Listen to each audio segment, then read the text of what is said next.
इस कार्यक्रमका प्रायोजक रिजालको pipe and fittings.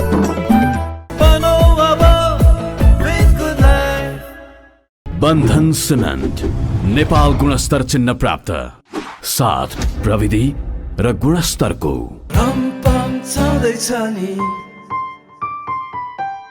With safety ultra, don't stop ever. धनी हर्बल साबुन जित्ती दाग हटाई भाडा चम्काउँछ अझ टिलिक्क। साङ्ग्रिला सफलताको पाइला। हेलो, स्वागत छ मिठो स्वादलाई हेल्दी लाइफलाई। Magic next gen footwear. Jal CPVC pipes and fittings. No टकटकको दुःख जल छ जीवन भरि चल्छ। मारुति सिमेन्ट नेपालको नम्बर 1 ओपीसी सिमेन्ट। नेपाल's first FRLSH Prima Cable, cables for life.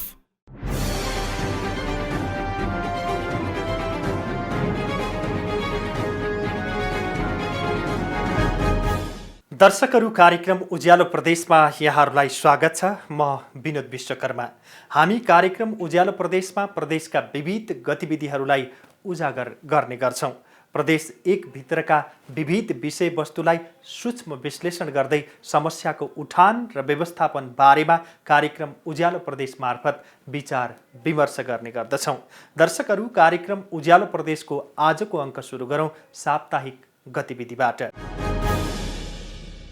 Morang जिल्ला अदालतमा चर्चित सुन तस्करी र सनम साक्य हत्याकाण्ड मुद्दाको अन्तिम सुनवाई भइरहेको छ। करिब 4 वर्ष अघिको सो मुद्दामा बहालवाला र पूर्व प्रहरी, एयरलाइन्स कर्मचारी, भरिया र व्यापारीहरू गरी 77 जना प्रतिवादीहरू रहेका छन्। जिल्ला अदालत मोरङका मुख्य न्यायाधीश भरत लम्सालको इजलासमा सो मुद्दाको गत बिहिबारदेखि अन्तिम सुनवाई सुरु भएको हो।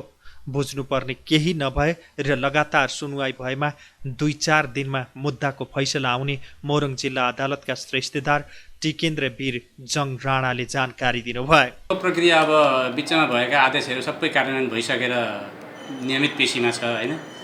अब पेशीमा बिहिबारबाट सुरु भयो हो। अब हेर्दैमा आज भयो, आज सकिएन भने अब हेर्दैमा राखेपछि भोलि पनि रहन सक्ने सम्भावना छ। तर बिचमा त्यसलाई अब केही कुरो बुझ्नुपर्ने जस्तो देखियो भने इजलासले त्यस्तो देखिँदाखेरि आदेश गरेर बुझ्नुपर्ने हुन्छ। टुङ्गिने त अब केही बुझ्न बाँकी छैन। यो कन्टिन्यू हियरिङ भइरहेको भने अब 2-4 दिनमा होला हैन। अब बिचमा केही बुझ्नुपर्ने कुरो निस्किए, बुझ्नुपर्ने आदेश भयो भने टाइम लाग्छ।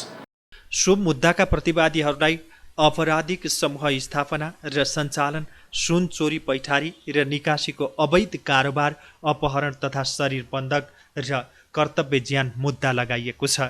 सुन तस्करीका भरिया मोरङको उर्लाबारीका सनम साकेको यातनाको क्रममा मृत्यु भएपछि सो घटना सार्वजनिक भएको थियो। सो मुद्दाका प्रमुख प्रतिवादी गोरे भनिने चुडामणी उपेर्ती पूर्व पक्षका लागि थुनामा रहेका छन्।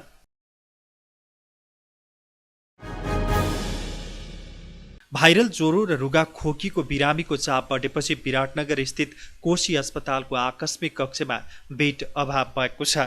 केही दिन यता भाइरल ज्वरो, रुगा खोकी, सर्पले टोकेको तथा निमोनिया र झाडा पखालाका बाल बालिकाहरू उपचारका लागि आउने गरेको आकस्मिक कक्षका विभागीय प्रमुख डाक्टर प्रफुल्ल कोइरालाले जानकारी दिनुभयो।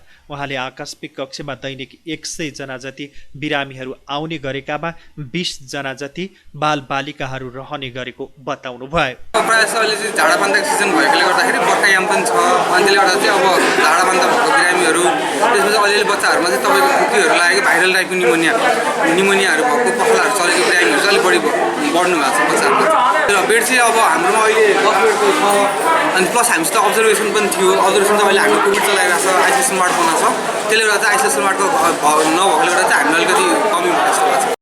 आकस्मिक कक्षमा 20वटा मात्र बेड भएकाले बिरामीको व्यवस्थापन गर्न गाह्रो भएको कोशी अस्पतालले जनाएको छ। विभिन्न स्थानीय तहले ढुङ्गा गिट्टी ठेक्कामा लगाएर करोडौं रुपियाँ राजस्व उठाइरहेको बेला मोरङको बेलबारी नगरपालिकाले पनि चालु आर्थिक वर्षमा खोला ठेक्का नलगाउने निर्णय गरेको छ। खानीजन्य पदार्थ ढुङ्गा गिट्टी निकासीबाट हुने आम्दानी भन्दा भूक्षय र नदी कटानबाट हुने क्षति तथा वातावरणमा हुने प्रभाव बढी हुने भएकाले मेसिनबाट गरिने खोला दोहन नगर्ने निर्णय गरिएको बेलबारी नगरपालिकाका मेयर ज्ञानेन्द्र सुवेदीले जानकारी दिनुभयो। हातले चाहिँ जति हुन्छ अब हातले गर्ने हुँदा निश्चय पनि त्यो खाल्डा भएको ठाउँमा जाँदैन, उनीहरू जहाँ छ त्यहाँ जान्छन्। त्यसबारेमा त्यो अलिअलि झिक्ने कुरोमा त्यो हातले जति निक्लिन्छ त्यति मात्रै झिक्ने भन्ने हिसाबबाट हामीले अहिले यो खालको अभ्यासमा छौँ र यसले गर्दा वातावरणका कुरा पनि, पर्यावरणका कुरा पनि, भूक्षयका कुराहरू भए, पानीका स्रोतका चाहिँ भबेरका कुराहरू भए, यी कुराहरूलाई पनि त्यसले संरक्षण र जोगाउने क्रमको लागि, जोगिने क्रमको लागि सहयोग पुग्ने हुँदा हामीले त्यो निर्णयमा पुग्यौँ। बेलबारी नगरपालिकाको कार्यक्षेत्रभित्र चिसाङ र लोहन्द्रा खोला पर्दछ।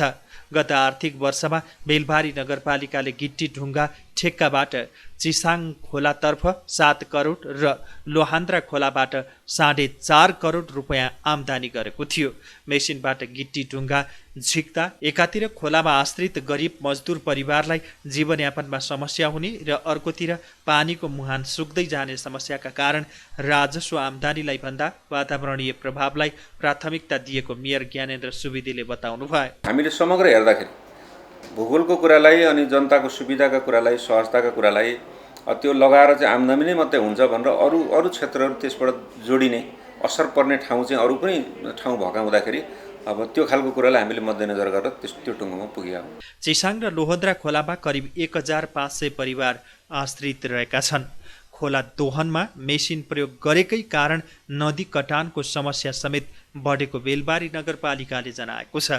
गत वर्ष बेलबारी नगरपालिकाले करिब 2.5 करोड तथा सङ्घीय र प्रदेश सरकारको करिब 10 करोड रुपियाँको लागतमा तटबन्ध बनाइएको थियो।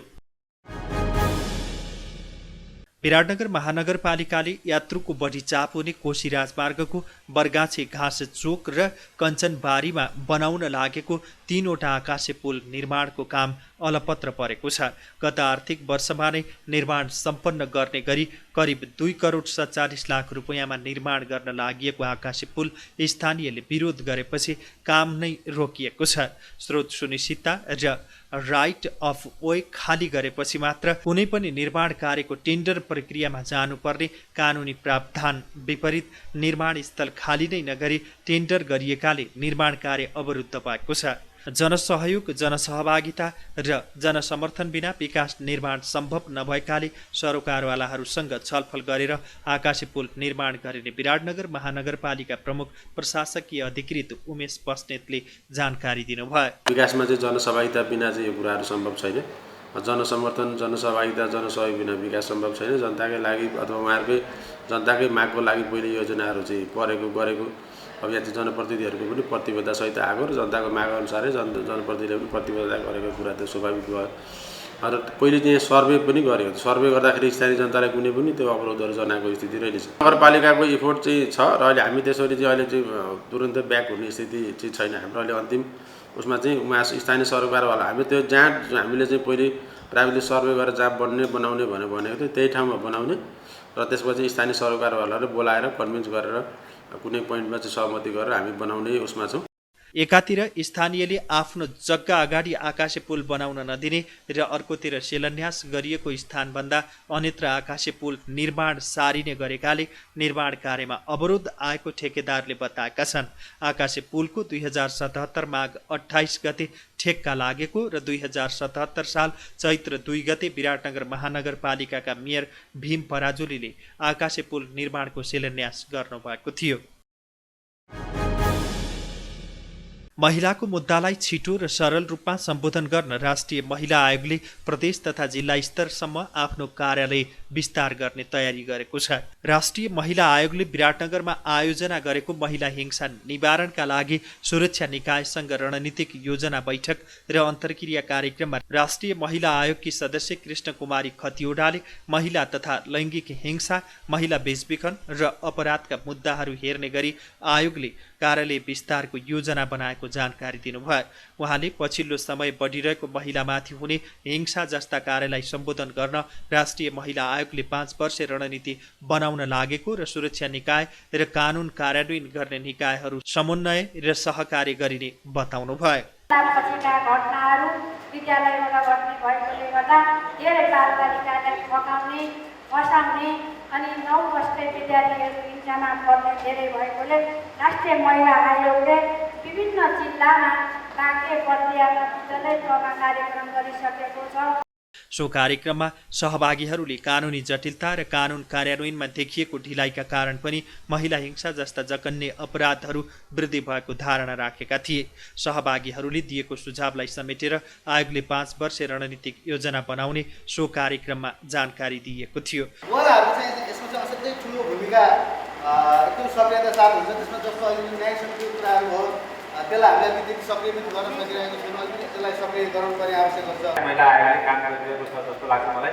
यदि छैन भने कसरी हामी यो लिङ्केज गर्न सक्छौँ? यो अहिले रणनीतिक कार्ययोजनामा स्थानीय तह विद्यालय तहदेखि नै चाहिँ यो हिंसाका विषयहरूमा चाहिँ पठन पाठन गराउने, त्यसको बारेमा जानकारी गराउने र त्यो विषयमा चाहिँ अलिकति अवेर गराउने विषयहरू चाहिँ अगाडि बढाउनुपर्छ जस्तो लाग्छ। सो कार्यक्रममा प्रदेश सांसद, सुरक्षा निकायका प्रतिनिधिहरू, महिलासँग सम्बन्धित सङ्घ संस्थाका प्रतिनिधिहरू र सञ्चारकर्मीहरूको सहभागिता रहेको थियो। कोभिड-19 का कारण मानसिक रोगीहरूको सङ्ख्यामा वृद्धि भइरहेको परिप्रेक्ष्यमा मानसिक रोग विशेषज्ञहरूको ज्ञान र सिप साटासाट गर्न तथा आधुनिक र प्रभावकारी उपचार पद्धतिबारे छलफल गर्न विराटनगरमा मानसिक रोग विशेषज्ञहरूको 8औं राष्ट्रिय सम्मेलन आयोजना गरिने भएको छ। आउँदो कार्तिक 11 गतेदेखि 13 गतेसम्म 3 दिन आयोजना हुने राष्ट्रिय सम्मेलनमा 13वटा देशका मानसिक रोगी विशेषज्ञहरूको सहभागिता रहने बताइएको छ।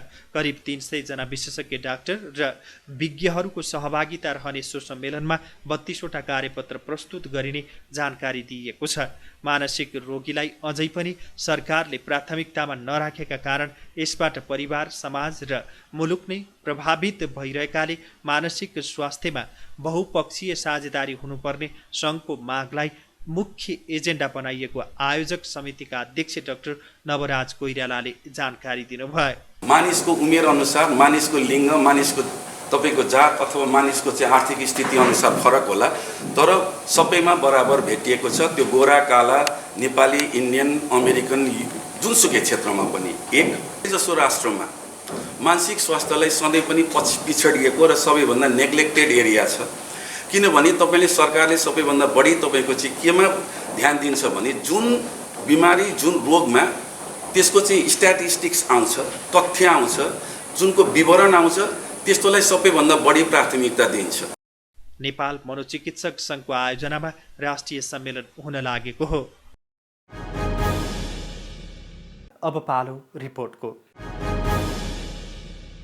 नेपाल र भारतमा सुपारीको मूल्यमा देखिएको अत्यधिक फरकका कारण सुपारी आयातमा मात्र होइन निर्यातमा समेत आर्थिक चलखेल हुने गरेको छ।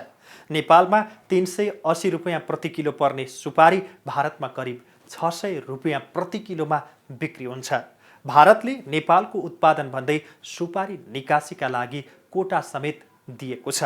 तर विगत 7 वर्षदेखि 1 किलो सुपारी समेत निर्यात नगरेको यहाँका सुपारी विकास संस्थाहरूले झापाको सुपारी भन्दै इन्डोनेसियाको सुपारी भारत निकासीका लागि प्रक्रिया थालेका छन्। करिब 7 वर्ष अघिको सुपारी अझै पनि झापाका सुपारी कृषकहरूको गोदाममा थन्किएको होला त पत्याउनै पर्ने भएको छ। झापा अर्जुनधाराको नेपाल सुपारी खेती विकास संस्थाको यो पत्र हेरेपछि पत्याउनै पर्ने हो।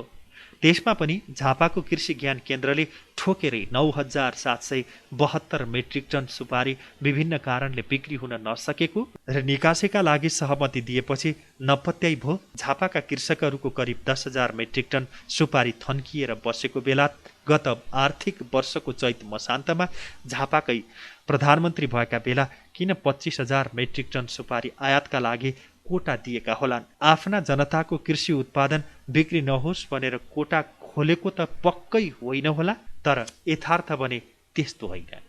तेस्रो मुलुकबाट आयात गरिएको सुपारी भारततर्फ चोरी निकासी गर्न नसकेपछि 25,000 मेट्रिक टन सुपारी आयातको कोटा पाएका सुपारी आयातकर्ताहरूले विराटनगर भन्सार कार्यालय भएर निकासीको प्रक्रिया थालेका हुन् र यसैका लागि विगत 7 वर्षदेखि चुपचाप रहेका सुपारी विकास संस्था जस्ता संस्थाका लेटर प्याडहरू प्रयोग मात्र भएका हुन्। नेपाल सुपारी खेती विकास संस्थाका अध्यक्ष देवी प्रसाद खतिवडाले भने भारत निकासी गर्न लागि सुपारी 7 वर्ष अघिदेखि नै बिक्री नभएर बसेको बताउनुभयो। उहाँले नेपालमा उत्पादित सुपारी सबै नेपालमा खपत हुन नसक्ने भएकाले सरकारले बिक्रीको व्यवस्था मिलाइदिनुपर्ने नभए भारत निकासी गर्न दिनुपर्ने जिकिर गर्नुभयो। यहाँको सुपारी जम्मै नेपालमा खपत हुँदैन र यहाँ खपत हुने सुपारी भनेको गुड्का सुपारी जहाँ फ्याक्ट्री छ त्यो त नेपाल सरकारले खोज्नुपर्छ।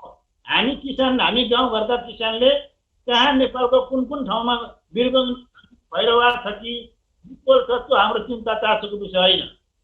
त्यो सरकारले कुन गुड्का फ्याक्ट्री कहाँ कहाँ सञ्चालन छ, त्यो गुड्का फ्याक्ट्रीलाई कति आवश्यक हो भन्ने कुरा सरकारले बुझ्नुपर्ने कुरा हो। भारतले झापा, मोरङ, सुनसरी र इलाममा उत्पादन हुने करिब 14,300 मेट्रिक टन सुपारी भारत निकासीका लागि कोटा दिने गरेको छ। यही कोटा अन्तर्गत झापाको सुपारी भनेर इन्डोनेसियाको सुपारी भारत निकासी गर्ने प्रक्रिया सुरु गरिएको हो। विराटनगर भन्सार कार्यालयका भन्सार अधिकृत अमित तिवारीले सुपारी निकासीका लागि विभिन्न संस्थाको पत्र र कृषि ज्ञान केन्द्र झापाको सिफारिस आएको र 80 किलो सुपारी परीक्षणका लागि पठाइएको बताउनुभयो। हामीलाई चाहिँ 9,772 मेट्रिक टन सुपारी चाहिँ अहिले स्टक छ, यति चाहिँ निकासी गर्न पाऊँ, यति चाहिँ नेपालको उत्पादन भएको सुपारी छ भनेर सिफारिस हाम्रो कृषि ज्ञान केन्द्र झापाले चाहिँ हामीले सिफारिस गरेछ। हामीलाई त अब सुपारी सबै अब कृषि ज्ञान केन्द्रले यदि उत्पादन भएको छ भनेर चाहिँ अब झापा सुपारी व्यवसायी सङ्घ, मोरङ सुपारी व्यवसायी सङ्घले चाहिँ सिफारिस गरेर उद्योग वाणिज्य सङ्घले चाहिँ उत्पत्तिको प्रमाणपत्र जारी गरिदियो भने त हामीले आजै लिएर आयो भने पनि अब हामीले पठाउनुपर्छ। अब अहिलेको तत्कालको अवस्थामा चाहिँ उहाँहरूले निकासीको लागि कुनै फारम भर्नुभएको छैन हैन। 15-20 दिन अगाडि चाहिँ अब स्याम्पलको लागि चाहिँ 80 केजी जति भारत एक्सपोर्ट भएको छ। अब त्यो सायद उहाँको प्रयोगशाला परीक्षण, खाद्य क्वारेन्टाइनहरू गरिसकेपछि त्यहाँबाट ओके भयो भने मात्रै उहाँहरूले एक्सपोर्ट गर्ने भन्ने जानकारी गराउनु भएको छ। सुपारीका लागि अहिले सुपारी आयातकर्ता र कोटा व्यापारीहरू निकासीका लागि मरिहत्ते गर्नुको खास कारण भने नेपाल र भारतमा सुपारीको मूल्यमा करिब 2,000 रुपियाँ प्रति किलो फरक भएकाले हो। नेपालमा 380 रुपियाँ प्रति किलो पर्ने सुपारी भारतमा करिब 600 रुपियाँमा बिक्री हुने गर्दछ। तर नेपालबाट भारतसम्म लैजान करिब 100 रुपियाँ प्रति किलो क्यारियर खर्च लाग्ने गर्दछ। क्यारियर खर्चमा भाडादेखि नेपाल र भारतको प्रहरी प्रशासनका साथै भन्सारसम्मलाई भाग पुर्याउनु पर्छ। यही 100 रुपियाँ प्रति किलो जोगाउनका लागि निकासीको कोटालाई प्रयोग गर्न खोजिएको हो। इन्डोनेसियाबाट आयात गरिएको सुपारी निकासीको कोटा मार्फत भारत पठाउन सकिए करिब 10 रुपियाँ प्रति किलो खर्च लाग्ने सुपारी आयातकर्ता खेमचन्द्र जैनले जानकारी दिनुभयो। 90 रुपियाँ प्रति किलोका दरले लाग्ने पैसा जोगाउन करिब 5,000 मेट्रिक टन सुपारी भारत पठाउन अहिलेको चलखेल भएको उहाँको ठम्याइ छ। खुल्ला बोर्डर भएको हुनाले हामी कहाँबाट चोरी निकासी भइरहेको छ। तर यो 1 वर्षदेखि यो कोभिडकोले गर्दा हाम्रो पुलिस प्रशासनले धेरै कडाई गर्दाखेरि माल जान पाइरहेको छैन। त्यसले गर्दा नै सुपारीका आयातकर्ताहरूले तपाईको यो कोटा मार्फत पठाउन कोसिस गरिरहेछ। अर्को कुरा यो निकासी निकासी हुँदाखेरि खर्च लाग्दो रहेछ 100 रुपियाँ करिब किलोको र तपाईको यसरी तपाईको पठाउँदाखेरि करिब 10 रुपियाँ किलो मात्रै खर्च आउँछ। यो 90 रुपियाँ किलो पनि तपाईको लिगल र इल्लिगल जाँदाखेरि फरक पर्दो रहेछ। त्यसले गर्दा सुपारीका आयातकर्ताहरूले कोसिस यही गर्छ कि हामीले कोटा पाएर त्यसलाई चाहिँ भारत निकासी गरौँ भनेर। गत आर्थिक वर्षमा करिब 25,000 मेट्रिक टन सुपारी आयातको कोटा पाएका व्यापारीहरूले कोरोनाका कारण 10,000 मेट्रिक टन मात्र सुपारी आयात गरेका छन्। आयात गरिएको सुपारी मध्ये 5,000 मेट्रिक टन सुपारी नेपालका गुटखा उद्योग र स्थानीय व्यापारीहरूलाई बिक्री गरेकामा करिब 5,000 मेट्रिक टन मौजात रहेको अनुमान छ। कोरोना महामारीका कारण सीमा क्षेत्रमा गरिएको कडाइका कारण चोरी निकासी हुन नसकेपछि यही 5,000 मेट्रिक टन भारतको कोटाबाट पठाउने प्रयास भइरहेको सुपारी आयातकर्ता खेमचन्द्र जैनले बताउनुभयो। यो 4 जनाको ग्रुपले 25,000 मेट्रिक टनको कोटा पाएका थिए। तर मेरो आफ्नो अनुमानको हिसाबले, किनभने आषाढ मसानसम्म सिपमेन्ट गरिसक्नु बाध्यताले गर्दा यिनीहरूले करिब 9,000 10,000 भन्दा मेट्रिक टनभन्दा बढ्ता आयात भएको छैन। त्यसमा अहिलेसम्म करिब 4,000 मेट्रिक टन त यो आयात भएको माल र स्थानीय लोकलमा उत्पादन भएको माल मिलाएर गुटखा फ्याक्ट्रीले किनिसकेको छ र लोकलमा पनि हाम्रो खपत भइरहेछ। अब करिब 4-5 हजार मेट्रिक टन भन्दा आयात भएको माल चाहिँ त्योभन्दा बेसी छैन। नेपाल सरकारले अब यो नयाँ कोटा दिँदाखेरि यो सबैलाई यो मोनोपोलीको हिसाबले तपाईको दिनु हुँदैन। आयातकर्तालाई खुल्ला गरिदिनुपर्छ र मूल्याङ्कन एक्चुअल गर्नुपर्छ र दरबन्दी पनि बढाउनुपर्छ। किनभने हामी कहाँ त काउन्टर भेलिङ ड्युटी त लागू भइसकेकै छ। माल यदि बेसी आउँछ भने त्यसलाई काउन्टर भेली ड्युटी र एन्टी डम्पिङ ड्युटी लगाएर रोक्न सकिन्छ। यसरी लाइसेन्स प्रणाली गर्दाखेरि चलखेल पनि ठुलो हुन्छ र तपाईको के छ भने भ्रष्टाचार पनि बढ्छ। विगतका वर्षहरूमा जति पनि सुपारी आयात गर्न पाइन्थ्यो त्यति बेला भारततर्फ निकासीका लागि कोटाका लागि करोडौं रुपैयाँ आर्थिक लेनदेन हुने गर्दथ्यो। गत आर्थिक वर्षमा भने सरकारले 25,000 मेट्रिक टन मात्र सुपारी आयातको कोटा दिने निर्णय गरेपछि आयातका लागि सुपारी आयातकर्ताहरूले करोडौं रुपैयाँ तत्कालीन सरकारलाई बुझाएको स्वयं सुपारी आयातकर्ताहरू नै बताउँछन्। वाणिज्य विभागले माथिको निर्देशनमा 10,000 metric ton Pradeep Mittal and ग्रुपलाई 5,000 मेट्रिक टन, भद्रपुरका गोविन्द सरियालाई 5,000 मेट्रिक टन, सुभाष सङ्घाईलाई र 5,000 मेट्रिक टन विराटनगरका दिनेश राठीलाई दिएको सुपारी आयातकर्ताहरूले बताएका छन्। तर उनीहरूले तोकिएको अवधिमा करिब 10,000 मेट्रिक टन मात्र सुपारी आयात गरेका थिए। यसले गर्दा सरकारलाई करोडौं रुपैयाँ राजस्व घाटा भएको छ। सरकारले चालु आर्थिक वर्ष 2078-79 सुपारीको मूल्यमा $1,050 प्रति मेट्रिक टन, भन्सार शुल्क 45 रुपैयाँ प्रति किलो, अन्तःशुल्क 25% र मूल्य अभिवृद्धि कर 13% तोकेको छ। यस हिसाबले पनि करिब 15,000 मेट्रिक टन सुपारी आयात नहुँदा सरकारले करोडौं राजस्व घाटा बिहोरेको हो। सरकारको गलत नियतका कारण सुपारी आयातमा मात्र होइन निर्यातमा समेत समस्या देखिँदै आएको छ भने राजनीतिकदेखि उच्च पदस्थ कर्मचारीहरूले करोडौं रुपैयाँ कुम्ल्याउने गरेका छन्।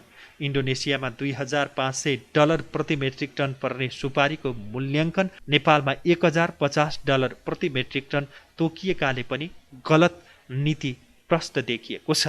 विराटनगर भन्सार कार्यालय भएर निकासी गर्न लागि सुपारी नेपालको नभई इन्डोनेसियाको भएको स्वयं सुपारी आयातकर्ताहरूको दाबी छ। तर नेपालकै उत्पादन भएको दाबी कृषि ज्ञान केन्द्र झापाको छ। इन्डोनेसियाको सुपारीलाई नेपालको, त्यसमा पनि झापाको सुपारी भन्दै निकासी गर्न तयारी थालेकाले यसतर्फ अख्तियार दुरुपयोग अनुसन्धान आयोगले अनुसन्धान थाल्ने बेला भएन र? दर्शकहरू, कार्यक्रम उज्यालो प्रदेश आजलाई यति नै। सम्पूर्ण युनिटलाई बिदा दिनुहोस्। हेर्दै गर्नुहोला सरोकार टेलिभिजन। नमस्कार। यस कार्यक्रमका प्रायोजक रिजालको pipe and fittings.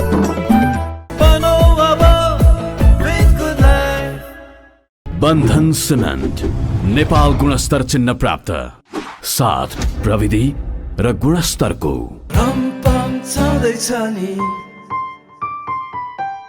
With safety ultra, don't stop ever. ध्वनि हर्बल साबुन जिद्दी दाग हटाई भाडा चम्काउँछ अझ टिलिक्क। साङ्ग्रिला सफलताको पाइला। हेलो, स्वागत छ मिठो स्वादलाई, हेल्दी लाइफलाई। Magic Next Gen Footwear। Jal CPVC pipes and fittings. No टकटकको दुःख जल छ, जीवन भरि चल्छ। मारुति सिमेन्ट नेपालको number 1 OPC cement. Nepal's first FRLSH Prima Cable, cables for life।